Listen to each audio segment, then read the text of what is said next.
할렐루야. 오늘 좋은 날 주신 하나님께 영광을 돌립니다. 여러분들 좋은 날 되시길 주님의 이름으로 축원합니다. 본문 10절의 말씀은 그날에 그가 강림하사 그의 성도들에게서 영광을 받으시고 모든 믿는 자들에게서 놀랍게 여김을 얻으시리니 이는 우리의 증거가 너희에게 믿어졌음이라. 이 본문은 말입니다. 예수님이 재림하실 때의 모습을 오늘은 이야기해주고 있습니다. 분명히 예수님의 재림에 대한 이야기는 성경에 많이 등장합니다. 과연 예수님께서 이 세상에 재림하실 때 어떤 모습으로 이 세상에 다시 오실까요? 잠시 몇 군데를 살펴보면 말입니다. 사도행전 1장 9절 이하의 말씀에서는 이렇게 말씀합니다. 이 말씀을 마치시고 그들이 보는데 올려져 가시니 구름이 그를 가리어 보이지 않게 하더라. 올라가실 때에 제자들이 자세히 하늘을 쳐다보고 있는데 흰옷 입은 두 사람이 그들 곁에 서서 이르되 갈릴리 사람들아 어찌하여 서서 하늘을 쳐다보느냐. 너희 가운데서 하늘로 올려주신 이 예수는 하늘로 가심을 본 그대로 오시리라 하였느니라. 예수님이 제자들이 본 그대로 이 땅에 재림하신다라고 성경은 말해주고 있습니다. 예수님의 승천을 본 사람들은 500여 명이라고 성경은 말해주고 있습니다.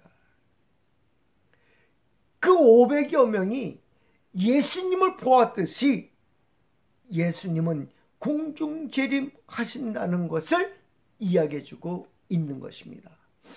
어느 날 갑자기 아기로 다시 재림하셨다? 그것은 예수님이 아니에요. 어느 날 갑자기 사막에 나타나셨다? 예수님이 아니에요.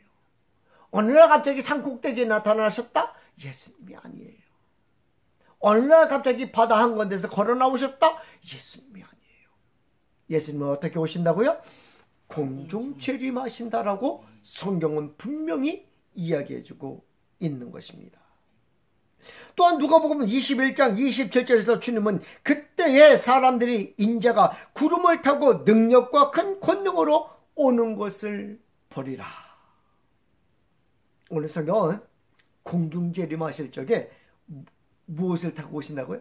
구름을 타고 오신대요. 우리 갑자기 왜 손오공이 생각나는지는 몰라도 구름을 달리 상상할 수 있는 이야기가 없어요. 예수님이 구름을 타고 오시는 모습이 과연 어떨까라는 그런 모습을 달리 상상할 그런 대상이 없는 것 같아요. 근데 손오공이 구름을 타고 다녔으니까 다른 모습이겠죠. 예수님은 구름을 타고 공중 재림하시는 줄 믿습니다. 또한 오늘 본문에서는 불꽃 가운데 임하실 것이라고 말해주고 있습니다.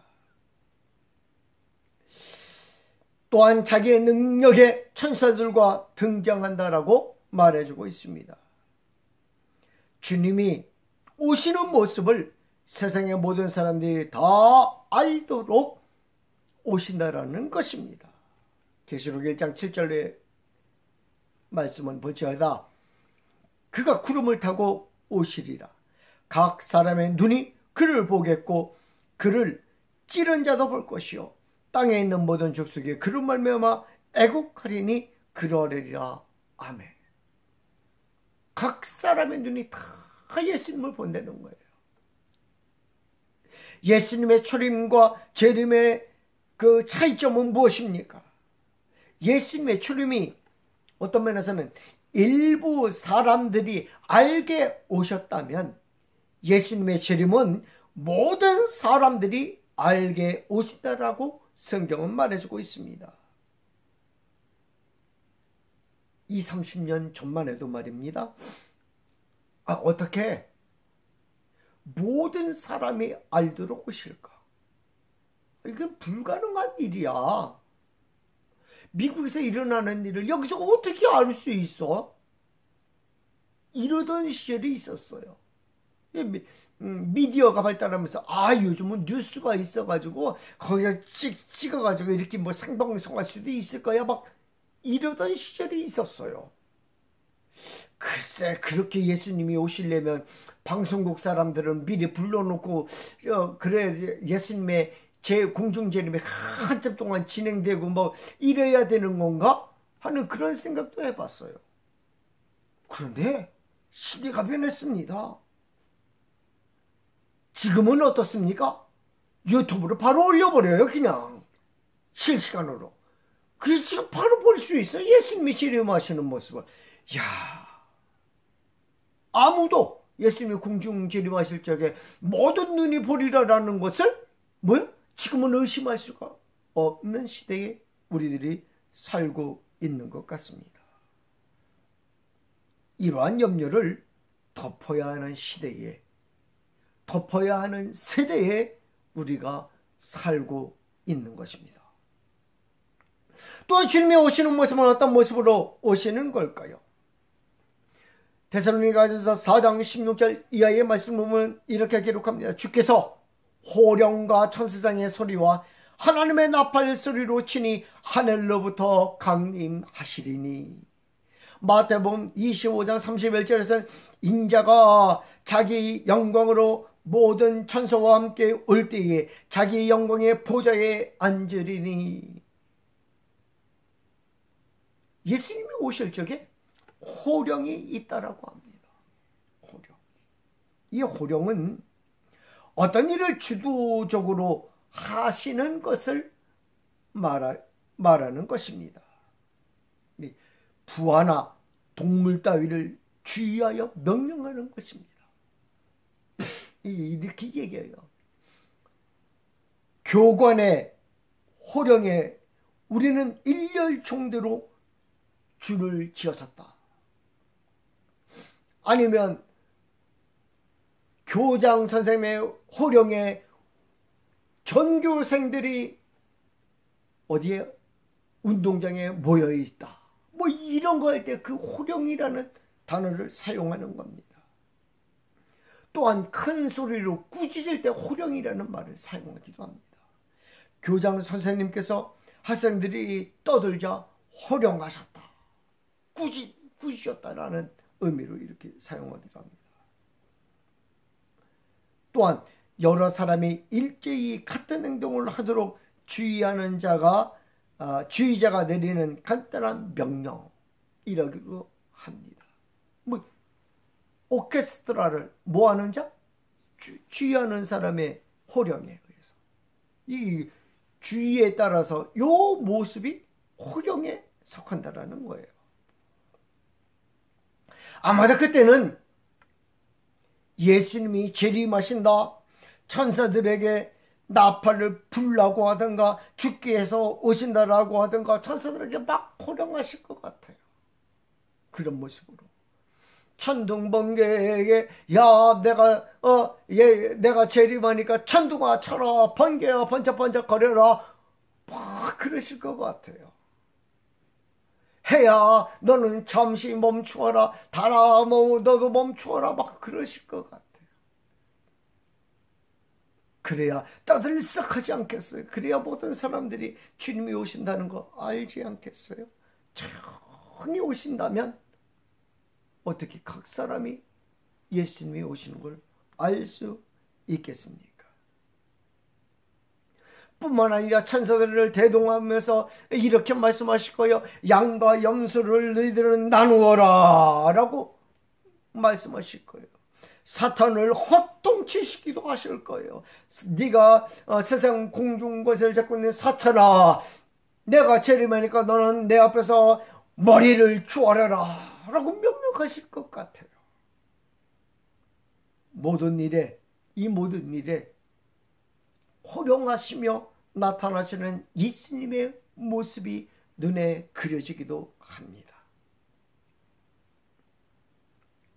또한 능력이 있는 천사들과 함께 오신다라고 말해주고 있습니다. 그 천사들에게 능력이 있는 것은 아닙니다.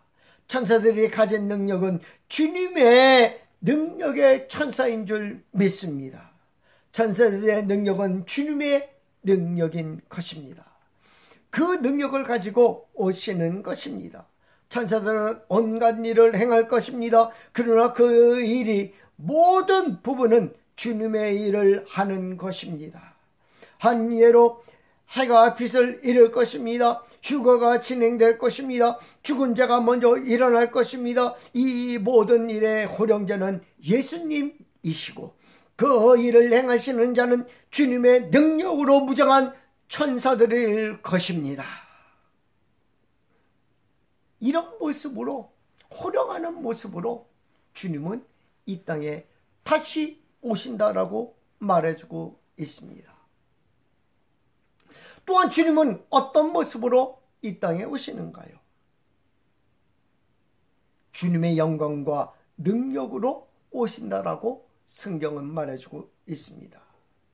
주님의 능력과 주님의 영광은 이 세상이 감당치 못할 영광과 능력입니다. 이 세상에는 없는 능력과 영광인 줄 믿습니다. 이 세상의 능력과 영광을 생각한다면 우리는 주님을 크게 오해하게 만듭니다. 이 세상의 능력, 이 세상의 영광, 이걸 생각하면 주님을 크게 오해하게 만들어요. 이 세상에서의 능력은, 영광은 한계가 있습니다. 한마디로 이 세상에서의 능력은 어떤 한 분야에서 능력을 발휘한다라는 의미가 있습니다. 마술을 잘한다든가, 기계를 잘 다룬다든가, 운전을 잘한다든가, 비행기 운전을 잘한다든가, 이렇게 그 사람의 능력을 발휘할 수 있는 겁니다.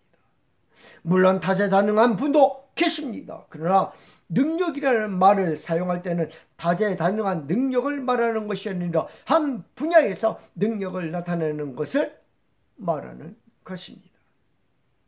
그러나 주님의 능력은 이 세상에서 말하는 한계가 있는 능력이 아닌 줄 믿습니다. 주님의 능력은 무한한 능력이며 이 세상을 창조하신 능력이며 우리가 생각하는 인간의 한계점을 완전히 초월한 능력인 것입니다. 그 능력을 가지고 이 땅에 오시는 거예요. 주님이. 또한 주님의 능력은 악한 세력을 완전히 물리치는 능력입니다. 이미 주님은 사탄의 권세를, 사망의 권세를 이기셨지만 최후의 심판을 통하여 마귀의 권세를 완전히 무찌르는 것입니다. 또한 능력만 가지고, 권세만 가지고 오시는 분은 아닙니다. 오늘 성경에서는 주님의 영광을 가지고 오신다라고 말해주고 있습니다. 이 세상에서 영광이라는 단어를 사용할 때는 언제입니까? 아주 훌륭한 일을 행하였을 적에 그 일로 인하여 상을 받을 때 우리는 흔히 이렇게 말하기도 합니다. 이 기쁜 순간을 여러분과 함께해서 영광입니다 라고 이야기하는 모습을 보게 됩니다. 그럴 때 사용하는 단어예요, 이 세상에서는. 그러나 주님의 영광은 어떻습니까? 이 영광은 오직 주님만이 가지실 영광인 줄 믿습니다. 그 영광은 우리가 돌려야 할 것인데 잃어버렸던 것인 줄 믿습니다. 잃어버린 영광을 예수님이 다시 가져오시는 것입니다. 예수님이 다시 오시는 그때 주님은 영광을 가지고 오십니다. 이 세상의 영광이 아닌 하늘의 영광입니다. 그때 우리는 예수님께 영광을 돌려드리는 것입니다. 인간이 창조된 목적에 맞게 영광을 돌리는 것입니다. 그래서 성경은 전에는 없었던 것이라 이렇게 말합니다. 그것을 오늘 성경 본문에서는 주님의 영광을 가지고 오신다. 주님의 영광이 전에는 없었어요.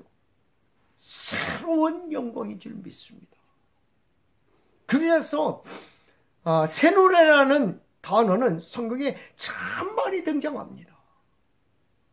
시편 그리고 계시록, 이사야에 총 9번이 등장합니다. 지금 세상에서 부르는 노래는 너무 부끄러운 찬양이 될 것입니다. 마태복음 16장 27절 인자가 아버지의 영광으로 그 천사들과 함께 오리니 그때 각 사람이 행한 대로 갚으리라. 전에는 누구의 영광이었어요? 그냥 예수님의 영광을 가지고 이 세상에서 살았다면 다시 오실 때는 누구의 영광으로 오세요? 아버지의 영광으로 오세요. 새 영광으로 오는 거예요. 이 시편 96장 1절에서는 이렇게 말합니다. 새 노래로 여호와께 노래하라. 온 땅에 여호와께 노래할지어다. 왜 새 노래로? 주님의 영광이니까. 주님의 영광이니까. 지금까지는 예수님의 이름으로 찬양했는데 이제는 새로운 노래로 하나님께 영광을 돌리는 것입니다. 구원의 주를 찬양하였는데 이제는 구원의 주가 아닌 하나님의 영광으로 예수님을 노래하는 것입니다. 그러니 이전에 없었던 노래인 것입니다. 송축해 내 영혼 내 영혼함 거룩하신 이름 이전에 없었던 노래로 나 주님을 찬양해. 송축해 내 영혼 내 영혼아 거룩하신 이름 이전에 없었던 노래로 나 주님을 경배해. 이게 지금 부르는 노래가 아니라 주님이 오실 그때에 부를 노래라는 거예요. 새 노래로 주님이 오실 때 부르는 노래. 우리가 창조된 목적이 하나님께 영광을 돌리기 위함인 것입니다. 지금은 새 노래로 주님께 영광을 돌리고 싶어도 주님을 찬양하고 싶어도 찬양할 수가 없어요. 찬양할 수가 없어요. 왜? 새 노래니까. 근데 계시록 14장 3절 말씀에 보니까 이렇게 말씀하고 있습니다. 그들이 보좌 앞과 네 생물과 장로들 앞에서 새 노래를 부르니 땅에서 성령함을 받은 14만 4천 밖에는 능히 이 노래를 배울 자가 없더라. 그 노래를 다시 우리가 배운대요. 새 노래를. 그래서 주님께 영광을 돌린대요. 주님을 노래한대요. 할렐루야. 하늘나라에 가서 열심히 찬양을 배워 예수님을 찬양하시길 소원해봅니다. 이 영광은 전에는 제대로 영광을 돌리지 못했던 영광입니다. 이 영광은 오직 예수님만이 가진 영광이며 이 영광을 가질 분은 오직 예수 그리스도밖에 없습니다. 그 영광을 가지고 예수님이 이 땅에 재림하신다라고 성경은 분명히 말해주고 있습니다. 정말로 사도들의 증언대로 이루어질 것입니다. 성도들 자체도 놀라게 될 것이라 라고 성경은 말해주고 있습니다. 성도들이 왜 놀랄까요? 예수님의 영광에 대하여 먼저는 놀랄 거예요. 우리가 이미 살펴보았지만 이 세상에서 보지 못한 영광이기에 놀랄 것입니다. 우리 인간으로서는 도저히 감당할 수 없는 영광이기에 놀랄 것입니다. 천사들의 노래를 따라 부르며 새 노래를 배웁니다. 그리고 새 노래로 예수님께 영광을 돌리는 것입니다. 예수님 또한 예수님의 능력에 놀랄 것입니다. 더 이상 인간의 생각과 상상을 초월한 예수님의 능력에 놀라게 될 것입니다. 하나님이 우리에게 보내주신 예수님은 친구 되신 예수님이십니다. 그러나 예수님의 능력을 대할 때 우리가 감당할 수 없는 능력을 펼치기에 놀랄 수밖에 없는 것입니다. 그래도 바울이 전한 복음의 메시지를 믿었기에 또한 놀란다라는 것입니다. 모든 믿는 자들에게서 놀라게 여김을 얻으신다는 것입니다. 이를 어떻게 설명할까요?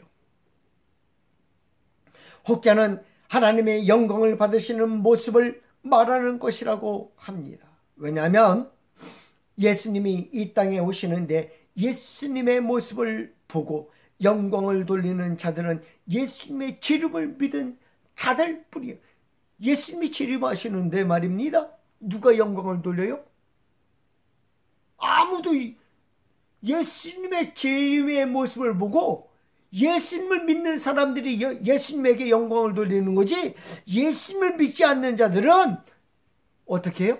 뉴스 전하기에 바쁜 거예요. 그렇지 않겠어요? 그리고 나중에 뉴스 전하기 바쁘다가, 뉴스 소식 전하기 바쁘다가 그제서 이분이 예수님이시로구나, 그때 우리도 한번 영광 돌려볼까 하다가는 뭐예요? 늦은 줄 믿습니다.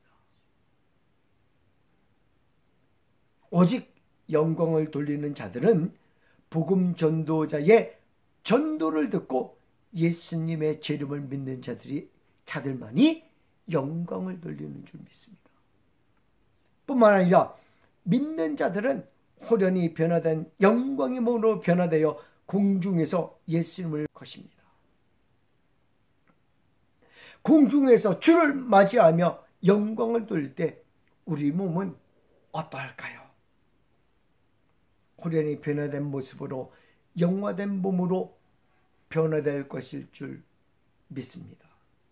예수님의 재림은 말입니다, 놀라움과 영광 돌리는 일의 연속이라고 말해야 할 것입니다. 우리 믿는 자들에게 그 기쁨이 귀한 성도들 안에 있기를 축원합니다.